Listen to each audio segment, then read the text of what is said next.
Sanibona bafethu. So kusasa Orlando Pirates iyodlala against iMC Alger. This is the return fixture lapho khona Orlando Pirates izobe ihostile iMC Alger. This is the second leg yama quarterfinals eCAF Champions League. Yabo, I really like the design eyenziwe iOrlando Pirates laba place umbekezeli Mbokazi as umuntu ozovela kwicover yegame lezodlala kusasa. Iposter le ipost iOrlando Pirates. So lana ngizoshaya ilana prediction yami, yabo. This is a must-win match Orlando Pirates lapho khona ezoyibeka ethubeni lokuthi iye kwi-semi-finals ezobhekana khona against i-Asfar or i-Pyramids FC. Leyo game ye-Pyramids FC ne-Asfar izodlala namhlanje, izodlalwa le eMorocco. Without wasting any time, let me start my lineup prediction. Now ngangitshele yakho kuma comments ungakhohlwa ungifollowa uVane Sports lo. So epalini I will start with uSipho Chain. Yabo angifuni bafethu kulo ngila nale. Sipho Chain is the only goalkeeper I can trust Orlando Pirates. The guy, he has proven himself to be the number one goalkeeper Orlando Pirates. So I'll put uSipho Chain lapha emove. Yabo is the number one goalkeeper ongakwazi ukuvimbela amagoli. Last game sidlala neMC Alger, who was very instrumental lapha epalini. So kule game le I expect him to stop ama aerial threats caused ile team le iMC Alger. Yabo I expect him to stop ama goals. Yabo cause asidingi lutho nje, asidingi bascore kule game. Cause maybe bascorela so bakwingcindezi enkulu. Ngiyikhumbula ke bafethi Jwane Galaxy, angifuna ukukhuluma kakhulu. Center back yokuqala ngaqalisa uThapelo Xhoki. Thapelo Xhoki bafethi angifuna ukukhuluma kakhulu. The guy, he has shown ukuthi uyabuyela kule level ayidlala kuyona last season. Mina ngikhumbule last season umjidi wayedlala kahle. Ekubuyeni kwakhe beshawe match fitness, but ke umjidi he has proven himself. Sambona sidlala away. Yabo captain wadlalela mnandi bafethu uThapelo Xhoki against iMC Alger. So I trust him to play kule game le. Last game bengekho against iPolokwane City, but kule game le I trust i-technical staff ukuthi imfake kule game le against iMC Alger. Center back yami yesibili ngafaka uSibisi. Angifuna ukukhuluma kakhulu ngoSibisi bafethu. uSibisi useyiprove kakhulu uSibisi kuma fans Orlando Pirates. I feel like for me kule season le deserve iPSL defender of the season. Even iCAF Champions League defender of the season. Who knows? Maybe uzoyithola leyo award asazi. But ke ngambeka mina ngimdlalisa noXhoki lapha emuva. Mase kuthi i-left back, I would put uMbokazi as i-left back. Yabo, he won't play as i-left back per se, but I would put him in that position. Yabo, I would put him in that position. Umjidi uyakwazi ukuyi-read game, umjidi uyakwazi ukudefenda, umjida akavela ashaya ama-tackles cluelessly. Yabo, the guy, he has proven himself. He's a young 19-year-old center back. Yabo, he's a left center back actually. Jobezo a left center back, he can play that position very comfortably. Yabo, mase kuthi lapha kwi-right wing back. Right wing back, I would put lomfana lo uVan Rooyen. Do you know Van Rooyen? He's a fantastic right back. Mfethu ngambeka lapha, he knows how to stretch aye phambili at ama numbers. Yabo, he plays as a forward in most cases. If you have seen ama games adlala Orlando Pirates, uVan Rooyen, he plays angazi no mina, but most cases he plays as a right wing. Uyathanda ukuya phambili kakhulu. Njobe ezoya phambili kakhulu kumele sazi ukuthi emuva unabadlali abazombheka. So ingakho ngizodlalisa ama center backs amathathu emuva. Center backs amathathu emuva azokwazi ukumkhava uVan Rooyen mehambile epushile phezulu. Yabo, lento yokudlalisa elinye ukudlalisa another left wing back in this position expose kakhulu. Yabo, expose ukuthi okay, must defend ama center backs amabili. Defend ama center backs amabili kuzodala ukuthi labajene mebeshaya ngecounter ama wing backs ethi ephambili. Lama center backs wazoba exposed mekuzoza abadlali abathathu beza kuthina begijima.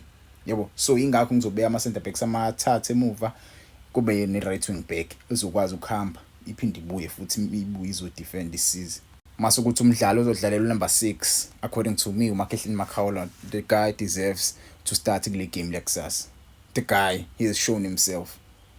Never mind iminyaka yakhe, yena ukudlala kwakhe umjidi uyadlala, uyayazi leya position. Angifuna ukumchaza kakhulu uMakhehleni Makhaola, so ngingamdlalisa leya position leya. Mase ukuthi umdlalo ozodlala phambi kwaMakhehleni Makhaola, I would put uTito Maswanganyi. Tito Maswanganyi bafethu ubuyile umjida. We saw him playing against iPolokwane City. It's like he was never injured. It's like he was never injured indlela abadlala ngakhona. Yabo, indlela abadlala ngakhona, he was playing ibhola lesilijwayele, ibhola silifunayo. Jwasodlala eOrlando Stadium miki ilapho khona soyibona inhlwele imbeka uTito Maswanganyi. So bona khona inhlwele ibheka nje i-team as a whole. Yabo, mase ba noTito Maswanganyi, the players play ibhola elfluid. the players play ibhola elifluid njengoba sodlala ibhola elifluid sidlala home sidinga ama-goals amaningi. Last game yes as-create-anga ama-chances amaningi. This game ukhona uTito Maswanganyi. uTito Maswanganyi, he is that guy okwazi ukuyisiza Orlando Pirates create ama-chances. Yabo, he like nje uphethe iy'khiye zokuthi Orlando Pirates ikwazi uku-operate kahle. Menge uTito Maswanganyi, we don't play that ball esijwayele ukudlala. So I trust uTito Maswanganyi to work closely with uMakhehleni Makhawula quality ibhola kahle liqhamuka kuma center backs wakhe, a-add ama-numbers phambili, a-add ama-chances phambili kuma-forwards wethu ukuthi a-create ama-chances, score ama-goal. Yabo, Makhehleni Makhawula la uzobe egade uSibisi Benoxoki. Yabo, abadlali nje abeza kuSibisi Benoxoki uzobe bagadile. Yabo, any threats eza la uzobe shanela. Mase kuthi abadlali abazodlala benoTito Maswanganyi, abadlali abazodlala noTito kuzoba uMbatha, Talente Mbatha, ama-talent awafani with uRelebohile Mofokeng. Yabo, Talente Mbatha and Relebohile Mofokeng, those guys bazodlala benoTito. Yabo, uMbatha uyakwazi ukulihold ibhola, uMbatha uyakwazi ukushaya ama-passes like uMbatha mfethu. Angifuna ukukhuluma kakhulu, uMbatha he has shown himself. Mjide uyakwazi ukuginqa mfethu, uyakwazi ukubamba ibhola, uyakwazi ukumaka. Yabo, siyayidinga nje into ekanjalo. Last games lana MC Alger, the guy was very instrumental in that game too. Yabo, he is another player engambongela kakhulu ukuthi wayibeka induku ebandla indlela adlala ngakhona.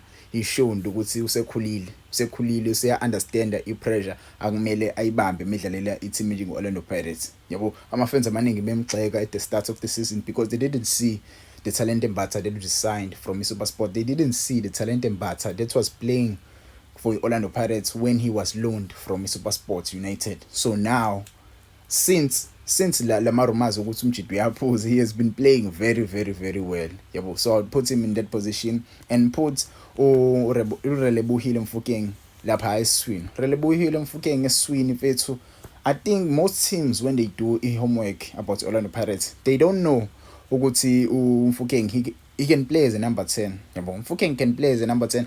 I'm not saying le game uzobe dlala as a number 10. Uzobe sebenzisana noTito. Yabo, bazobe rotate benoTito. Mofokeng angaya wide, angangena futhi eswini azocollect ibhola adlale lapha. Yabo, akwazi ukumaka, yes I know. uMbatha uyakwazi ukumaka kodwa Tito Maswanganyi uyakwazi ukumaka, yes. Yabo, akwazi ukucollect ibhola, akwazi ukudlala lapha eswini mfethu. Badlalisane benoTito. Ba-add ama-numbers phambili, bafaka amabhola phambili. Many ibheka le lineup le right now ayikho defensive. This is not a defensive lineup because we are playing home. This is not a defensive lineup because we are playing home. Jono van Rooyen uzo-add ama-numbers phambili naye ngokwakhe. Yabo, asidingi i-lineup e-defensive because isidlala ekhaya. Imifuna ukusi-attacker i-MC Alger izoba nenkinga because sinabadlali abazokwazi ukushaya ama-counter attacks, sinabadlali abafast phambili abazokwazi ukubamba ibhola bashaya inqaku. Yabo, mase ukuthi ama-forwards ami phambili. Ama-forwards ami phambili nginobani? Ngingadlalisa uNkota benoMakgopa. I would put uNkota benoMakgopa up front. I don't know. I feel like putting uNkota in that position because I've watched uNkota indlela adlala ngakhona uNkota. If you saw when we played against the MC Alger, the guy, he's very good when we play him as a center forward. Nkota is very good when we play him as a center forward. I remember in TTC, he used to play as a center forward. So in this game, I would really like to see, I'm not saying we are experimenting kule game. I'm not saying that. We are not experimenting in this game. We saw the goal he scored against the MC Alger. He was in a center forward position. He was in a striking position. He plays as a striker. I know he used to play as a striker in the DDC position. So in the DDC side. So in this game, I'd like to see him do izinto kanjalo. And uzobedlala noMakgopa, striker esikwazi ukuhold ibhola, esokwazi umdalela ama chances amaningi. Makgopa is not that kind of striker escorela ama goal, but uzokcreate ama chances, uzokwazi ukupressela ugoalkeeper uMC Alger. So yeah, iyona lineup yami engaqala ngayo mina. Ungangitshela wona ama comments uthi yipi lineup ongaqala ngayo. Yabo, Balini, Simple Chain, center backs, Xoki, uSibisi, Mbokazi, Van Rooyen as a right wing back, Masutu number 6, Makhehleni Makhawula, abadlali abazodlala phambi kwakhe kube uMofokeng, uMaswanganyi and Talente Mbatha. Up front, ama-center forwards ami kube uNkota benoMakgopa. Ungangitshela-ke wena i-lineup yakho ongayidlala ngayo kule game esoyidlala kusasa against MC Alger. Uvana Sports lo ungakhohlwa usubscribe, ngiyabonga.